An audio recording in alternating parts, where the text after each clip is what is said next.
अस्तित्व में कोई रहस्य नहीं है, चमत्कार नहीं है।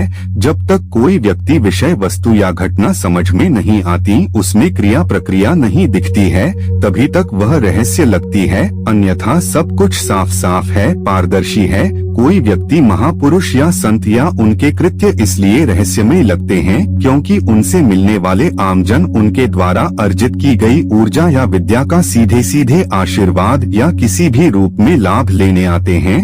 उन्हें जानने या विद्या को समझने नहीं, सभी लोगों में जानने समझने की भूख भी नहीं होती, पात्रता भी नहीं होती, सबकी जरूरत भी नहीं बनती, इसीलिए वह थोड़ा बहुत लेकर आगे बढ़ जाते हैं। अन्यथा किसी दूसरे देने वाले की तलाश करते हैं, कभी इस द्वार कभी उस द्वार, इसे ही भटकना कहते हैं। मगर कुछ होते हैं जिन्हें जानने समझने की भूख होती है, लेने की नहीं, बल्कि कुछ पाकर तृप्त होकर कुछ देने की ललक होती है। वे खोजते हैं, भटकते हैं, तब साधना करते हैं, फिर कुछ देने लायक हो पाते हैं। देने वाली सर्वश्रेष्ठ वस्तु समझ, ज्ञान और ऊर्जा ही है, और ऐसे होते ही वे रहस्यमय लगने लगते हैं, क्योंकि ऊर्जित करने वाला स्रोत दिखता नहीं है, वह दिख भी नहीं सकता, क्योंकि जिस प्रकार भाव आंखों या यंत्रों की पकड़ में नहीं आते, केवल महसूस होते हैं, उसी प्रकार ज्ञान ऊर्जा भी नहीं दिखती, केवल उसका प्रभाव और प्रभाव के कारणों से आने वाले लक्षण दिखते हैं।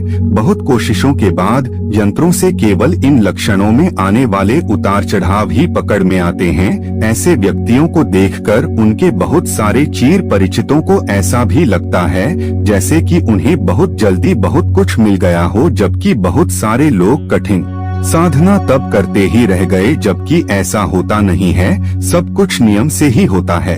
और मुख्य बात यह है कि यह सिर्फ इस शरीर यात्रा या एक दो जन्म भर का मामला भी नहीं है, बल्कि जन्मों की साधना का फल प्रतिफल होता है, प्रारंभ होता ही है। कानपुर के डॉक्टर संतोष सिंह भदौरिया को बाल्यकाल से जानने वालों को लगता है कि इन्हें बहुत कुछ बहुत जल्दी मिल गया। कई बार स्वयं श्री भदौरिया जी को भी लगता है कि उन्हें वह सब एकाएक मिलता गया, जिसके लिए कम प्रयास किए या जितने के बारे में सोचा भी नहीं था, उससे अधिक मिल गया। इसलिए बहुत परिचितों को भी सहज विश्वास नहीं होता कि वे चुटकी बजाकर या छड़ी घुमाकर किसी का कष्ट दूर कर देते हैं। वे उसके लिए अब रहस्यमय हो गए हैं, क्योंकि जिन श्रीमान संतोष सिंह भदौरिया को वे जानते समझते थे, वे सफल राजनीतिज्ञ हो सकते थे, वैद्य हो सकते थे या बड़े कारोबारी हो सकते थे, जैसा कि उनका अभ्यास रहा है। बाबा या गुरु डॉक्टर संतोष सिंह भदौरिया उनकी कल्पनाओं में नहीं थे। आश्चर्य यह है